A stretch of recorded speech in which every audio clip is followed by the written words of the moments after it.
The Bible says Jesus lived on earth tempted like us, but he never sinned. ದೇವರ ವಾಕ್ಯ ಹೇಳುತ್ತೆ ಯೇಸು ಸ್ವಾಮಿ ಈ ಭೂಮಿ ಮೇಲೆ ಎಲ್ಲ ಶೋಧನೆಗೆ ಒಳಗಾದನು, ಆದರೆ ಪಾಪವನ್ನು ಮಾಡಲಿಲ್ಲ ಅಂತ. You must all know that verse, Hebrews chapter 4. ಈ ವಚನ ನಿಮಗೆ ಎಲ್ಲರಿಗೂ ಗೊತ್ತಿರಬೇಕು. ಇಬ್ರಿಯ 4ನೇ ಅಧ್ಯಾಯ. This is a truth that we have preached in CFC for 45 years. ಈ ಸತ್ಯವನ್ನ CFC ನಲ್ಲಿ 45 ವರ್ಷಗಳ ಕಾಲ ನಾವು ಬೋಧಿಸಿದ್ದೇವೆ. And I want to tell you that most Christians have not seen this truth. ಬಹಳಷ್ಟು ಕ್ರೈಸ್ತರು ಈ ಸತ್ಯವನ್ನ ನೋಡಿಲ್ಲ. And that is why they are defeated. ಅದಕ್ಕಾಗಿ ಅವರು ಸೋತಿದ್ದಾರೆ. So Hebrews 4 verse 15. 15ನೇ ವಚನ ಇಬ್ರಿಯ 4ನೇ ಅಧ್ಯಾಯ. It says Jesus is called our high priest. ಆತನು ಯೇಸು ಮಹಾಯಾಜಕನೆಂದು ಕರೆಯಲ್ಪಟ್ಟನು. It says here ಇಲ್ಲಿ he ಹೇಳಲ್ಪಟ್ಟಿದೆ, can sympathize with our weaknesses. ನಮ್ಮ ನಿರ್ಬಲಾವಸ್ಥೆಯನ್ನು ಕುರಿತು ಅನುತಾಪವಿಲ್ಲದವನಲ್ಲ ಅಂತ ಹೇಳಿ. Why is that? No, ಯಾಕೆ? he can sympathize with our weakness. ನಮ್ಮ ನಿರ್ಬಲಾವಸ್ಥೆಯಲ್ಲಿ ಆತನು ಅನುತಾಪ ಪಡುತ್ತಾನೆ ಅಂತ ಹೇಳುತ್ತೆ. Why is that? ಯಾಕೆ? Because he was also tempted like us. ಯಾಕೆ ಅಂದ್ರೆ ಸರ್ವ ವಿಷಯಗಳಲ್ಲಿ ನಮ್ಮ ಹಾಗೆ ಶೋಧನೆಗೆ ಗುರಿಯಾದನು ಅಂತ. But he did not sin. ಆದರೆ ಪಾಪ ಮಾಡಲಿಲ್ಲ. You know, supposing somebody has gone through great suffering. ಯಾರಾದರೂ ಒಬ್ಬರು ಹೆಚ್ಚು ಹಿಂಸೆಗೆ ಒಳಗಾಗಿದ್ರೆ and he took it joyfully and did not grumble. ಅದನ್ನು ಸಂತೋಷವಾಗಿ ಸ್ವೀಕರಿಸಿ ಗುಣಗುಟ್ಟದೇ ಇದ್ರೆ, that is a good example for somebody else going through the same suffering. ಇತರರಿಗೆ ಇದು ಒಳ್ಳೆಯ ಮಾದರಿಯಾಗಿರುತ್ತೆ ಅದೇ ತರದ ಹಿಂಸೆಯನ್ನು ಅನುಭವಿಸುವಾಗ. So Jesus did not only preach against sin, he demonstrated it by his life.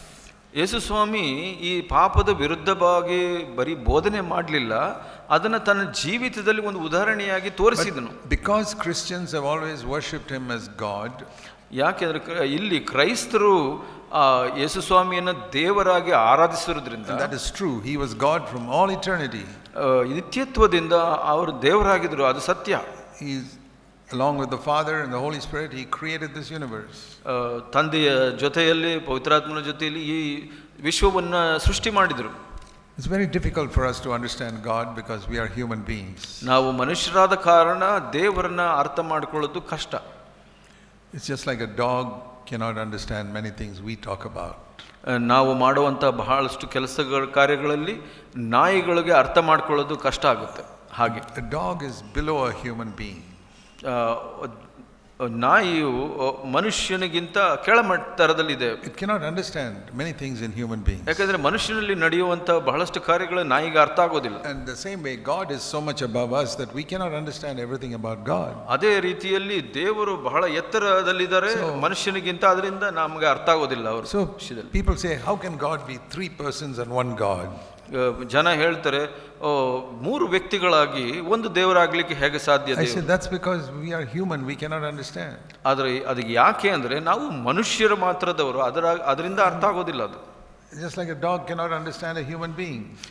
ಇದು ಹೇಗೆ ಅಂದ್ರೆ ಒಂದು ನಾಯಿಗೆ ಮನುಷ್ಯನ ನಡವಳಿಕೆಗಳು ಗೊತ್ತಾಗಲ್ಲ, ಅದಕ್ಕೆ ಹಾಗೆ.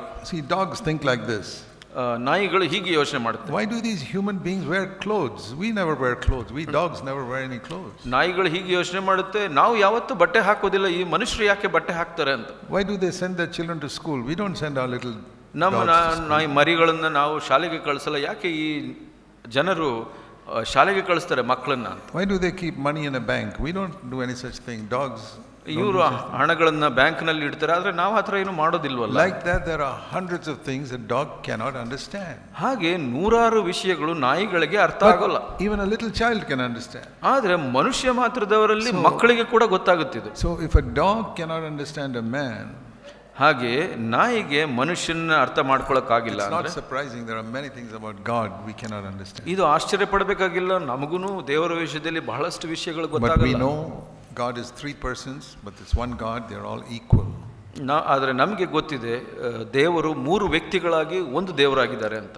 And that's why Jesus said, when you baptize people, baptize them in the name of the Father, Son and Holy Spirit. ಅದಕ್ಕಾಗಿ ಯೇಸು ಸ್ವಾಮಿ ಹೇಳಿದರು, ನೀವು ದೀಕ್ಷಾಸ್ನಾನ ಕೊಡುವಾಗ ತಂದೆ ಮಗ ಪರಿಶುದ್ಧಾತ್ಮನ ಹೆಸರಿನಲ್ಲಿ ಕೊಡಿರಿ ಅಂತ. But this second person, the Son of God, came down and became a man.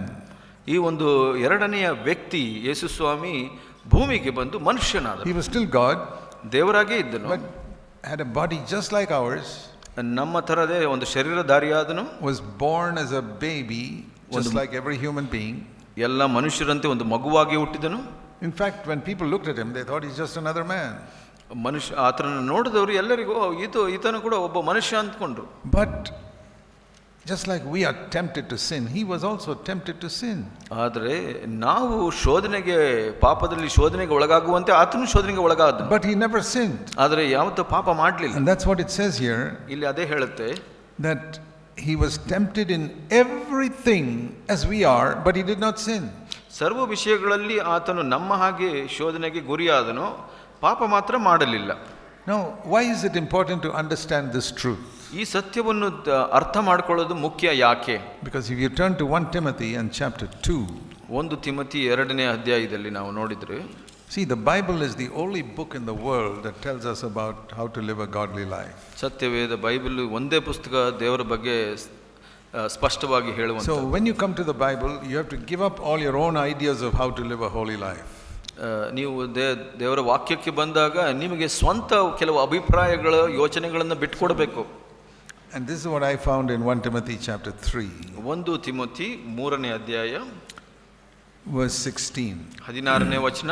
Great is the mystery of godliness. ದೈವಭಕ್ತಿಯ ಆಧಾರವಾಗಿರುವ ಸತ್ಯವು ಗಂಭೀರವಾದದ್ದು. And another translation in the Living Bible says, it is true that the way to live a godly life is not an easy thing. ಇದು ಸರಳ ಭಾಷಾಂತರದಲ್ಲಿ ಹೀಗೆ ಹೇಳುತ್ತೆ, ದೈವಿಕ ಜೀವಿತವನ್ನು ಜೀವಿಸುವುದು ಬಹಳ ಸುಲಭವಾದ ವಿಷಯವಲ್ಲ, ಇದು ಸತ್ಯ ಅಂತ ಹೇಳಿ. We all agree. ನಾವು ಅದಕ್ಕೆ ಎಲ್ಲರೂ ಒಪ್ಕೊಳ್ತೀವಿ. The way to live a holy life is not at all easy. ಪವಿತ್ರ ಜೀವಿತವನ್ನು ಜೀವಿಸುವಂಥದ್ದು ಬಹಳ ಸುಲಭವಾದ ವಿಷಯ ಅಲ್ಲ. It's a secret. ಅದು ಒಂದು ಗೂಢ, ಒಂದು ರಹಸ್ಯ. The secret, it says, is found in Christ came like us in the flesh. ಆ ಒಂದು ರಹಸ್ಯ ಎಲ್ಲಿ ಗೊತ್ತಾಗುತ್ತೆ? ಆತನು ಶರೀರಧಾರಿಯಾಗಿ ಪ್ರತ್ಯಕ್ಷನಾದನು. And he was pure in his spirit. ಆತನ ಆತ್ಮದಲ್ಲಿ ಶುದ್ಧನಾಗಿದ್ದನು. Now if he came without our flesh and was pure in his spirit, that's not a great thing.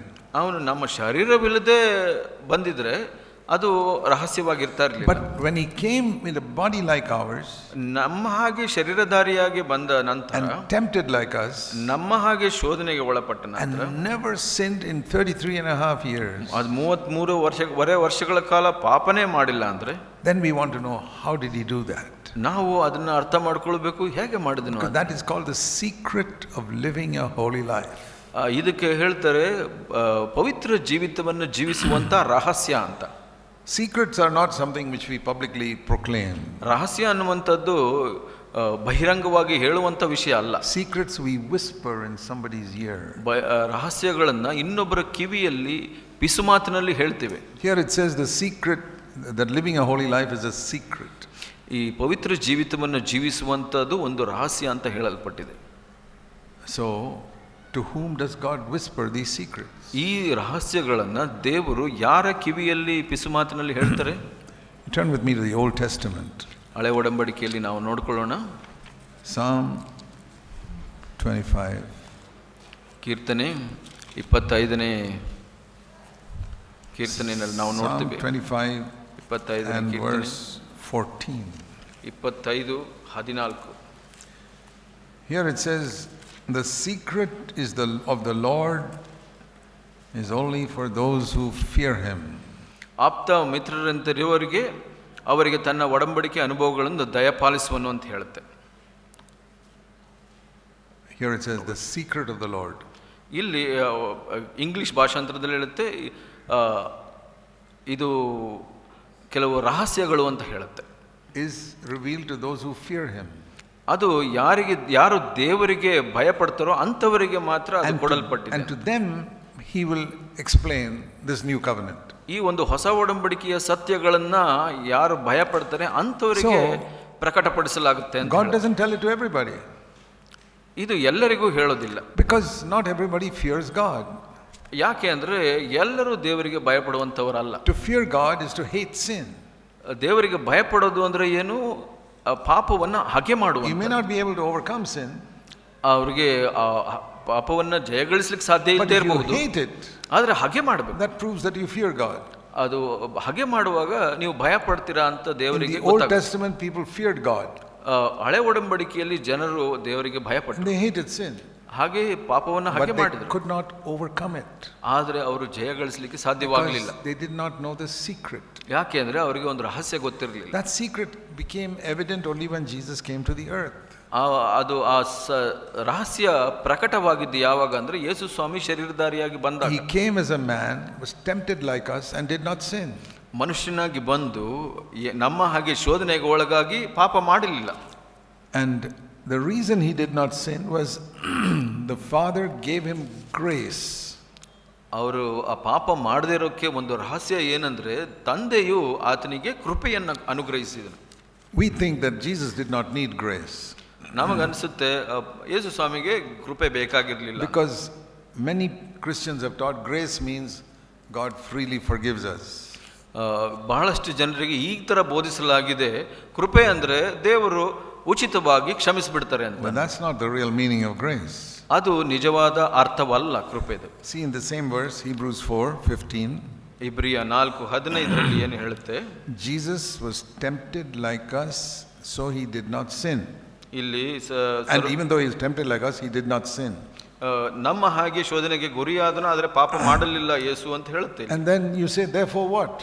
ಅದರಿಂದ ಏನು? ಆದುದರಿಂದ it says in the next verse. ಮುಂದಿನ ವಚನದಲ್ಲಿ ಇದೆ, therefore ಆದುದರಿಂದ we also can go to the throne of grace. ಇಲ್ಲಿ ಕೂಡ ನಾವು ಕೂಡ ಆ ಕೃಪೆಯ ಆಸನಕ್ಕೆ ಹೋಗಬಹುದು ಅಂತ ಹೇಳುತ್ತೆ. so that we can receive mercy and grace in our time of need. ನಮ್ಮ ಸಮಯೋಚಿತ ಸಹಾಯಕ್ಕಾಗಿ ಕರುಣೆಯನ್ನು, ಕೃಪೆಯನ್ನು, ದಯೆಯನ್ನು ಹೊಂದಬಹುದು ಅಂತ. first mercy, ಮೊದಲು ಕರುಣೆ, that is for forgiveness of our past sins. ಅದರ ಅರ್ಥ ನಮ್ಮ ಹಿಂದಿನ ಪಾಪಗಳಿಗೆ ಕ್ಷಮಾಪಣೆ. Jesus did not need mercy from his father. ಯೇಸು ಸ್ವಾಮಿಗೆ ತನ್ನ ತಂದೆಯಿಂದ ಕರುಣೆಯ ಅವಶ್ಯಕತೆ ಇರಲಿಲ್ಲ. because he never sinned. ಯಾಕೆಂದ್ರೆ ಆತ ಯಾವತ್ತೂ ಪಾಪ ಮಾಡಿಲ್ಲ. why do we need mercy? ಯಾಕೆ ನಮಗೆ ಕರುಣೆ ಬೇಕು? we need it every day. ನಮಗೆ ಪ್ರತಿ ದಿವಸ ಅವಶ್ಯಕತೆ ಇದೆ. because in some way we are sinning every day. ಯಾಕೆಂದ್ರೆ ಯಾವುದೋ ಒಂದು ತರದಲ್ಲಿ ನಾವು ಪಾಪ ಮಾಡ್ತಾನೆ ಇರ್ತೀವಿ. most of the time without realizing it. ನಮಗೆ ಗೊತ್ತಿಲ್ಲದೆ ಕೆಲವು ಸಲ ನಾವು ಪಾಪ ಮಾಡ್ತಾ ಇರ್ತೀವಿ. so we need mercy every day. ನಮಗೆ ಆ ಕರುಣೆಯ ಅವಶ್ಯಕತೆ ಇದೆ. Jesus did not need that. ಆದರೆ ಯೇಸು ಸ್ವಾಮಿಗೆ ಅದು ಅವಶ್ಯಕತೆ ಇರಲಿಲ್ಲ. but grace, ಆದರೆ ಕೃಪೆ Jesus needed. ಯೇಸು ಸ್ವಾಮಿಗೆ ಅವಶ್ಯಕತೆ ಇತ್ತು. we can put it like this. ನಾವು ಈ ತರ ಹೇಳಬಹುದು, mercy is for the past, ಕರುಣೆ ಹಿಂದಿನ ಜೀವಿತಕ್ಕೆ, grace is for the future. ಕೃಪೆ ಮುಂದಿನ ಜೀವಿತಕ್ಕೆ. for the past means any failure. ಹಿಂದಿನ ಜೀವಿತ ಅಂದ್ರೆ ಯಾವುದೇ ಒಂದು ಸೋಲುಗಳು. whole past life I need mercy, forgiveness of sins. ನನ್ನ ಎಲ್ಲ ಹಿಂದಿನ ಜೀವಿತಕ್ಕೆ ಕ್ಷಮೆ ಬೇಕಾಗಿದೆ. and if this morning I failed, I need mercy for that also. ನಾನು ಇವತ್ತು ಬೆಳಗ್ಗೆ ನಾನು ಸೋತೆ, ಅದಕ್ಕೆ ಕೂಡ ಕರುಣೆ ನನಗೆ ಅವಶ್ಯಕತೆ ಇದೆ. but grace is for the future, that I don't sin. ಕೃಪೆ ಅನ್ನುವಂಥದ್ದು ಮುಂದಿನ ಜೀವಿತಕ್ಕೆ ನಾನು ಮುಂದೆ ಪಾಪ ಮಾಡಬಾರದು ಅಂತ. let me repeat that. ಅದನ್ನ ಮತ್ತೆ ಪುನರುತ್ತೀನಿ. for forgiving our past sins. ಕರುಣೆ ಅನ್ನುವಂಥದ್ದು ನನ್ನ ಹಿಂದಿನ ಜೀವಿತದ ಕ್ಷಮೆಗಾಗಿ. grace is to help me to overcome sin in the future. ಕೃಪೆ ನನ್ನ ಮುಂದಿನ ಜೀವಿತದಲ್ಲಿ ಪಾಪದ ಮೇಲೆ ಜಯವನ್ನು ಹೊಂದಲಿಕ್ಕೆ. if I sin again, I need mercy. ಮತ್ತೆ ನಾನು ಪಾಪದಲ್ಲಿ ಬಿದ್ದರೆ ಅದಕ್ಕೆ ಆ ಸಮಯದಲ್ಲಿ ಕರುಣೆ ಅವಶ್ಯಕತೆ. so here it says Jesus was tempted like us. ಯೇಸು ಸ್ವಾಮಿ ನಮ್ಮಂತೆ ಶೋಧನೆಗೆ ಗುರಿಯಾದ. but he did not sin. ಅದು ಪಾಪ ಮಾಡಲಿಲ್ಲ. therefore ಆದ್ದರಿಂದ let us get the same grace that he got. ನಾವು ಕೂಡ ಆತನಿಗೆ ಸಿಕ್ಕಂತ ಕೃಪೆಯನ್ನು ಹೊಂದಿಕೊಳ್ಳೋಣ. let us come with boldness to the throne of grace. ಈ ಒಂದು ಕೃಪಾಸನಕ್ಕೆ ನಾವು ಧೈರ್ಯವಾಗಿ ಬರೋಣ. and get the same grace to help us, verse 16, in our time of need. ನಮ್ಮ ಸಮಯೋಚಿತ ಸಹಾಯವಾದಂತೆ ಆ ಕೃಪೆಯನ್ನು ದೇವರಿಂದ ಹೊಂದಿಕೊಳ್ಳೋಣ. it's not talking about our financial need. ನಮಗೆ ಆರ್ಥಿಕ ಅವಶ್ಯಕತೆ ಬಗ್ಗೆ ಮಾತಾಡ್ತಾ ಇಲ್ಲ. it's not talking about need for healing.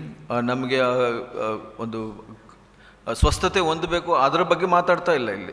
it's talking about the same thing mentioned in the previous verse, temptation. ಇಲ್ಲಿ ಯಾವುದರ ಬಗ್ಗೆ ಮಾತಾಡ್ತಾ ಇದ್ದೆ? ಹಿಂದೆ ನಮೂದಿಸಿದ ವಾಕ್ಯದಲ್ಲಿ ಪಾಪದಿಂದ ಬಿಡುಗಡೆ ಹೊಂದಿರೋದು. when we are tempted, we are needy, we need help. ನಮಗೆ ಶೋಧನೆಗೆ ಗುರಿಯಾದಾಗ ನಮಗೊಂದು ಸಹಾಯ ಬೇಕಿದೆ. and Jesus got help, we can get the same help. ಯೇಸು ಸ್ವಾಮಿಗೆ ಆ ಸಹಾಯ ಸಿಕ್ತು, ನಮಗೂ ಸಿಗುತ್ತೆ ಆ ಸಹಾಯ.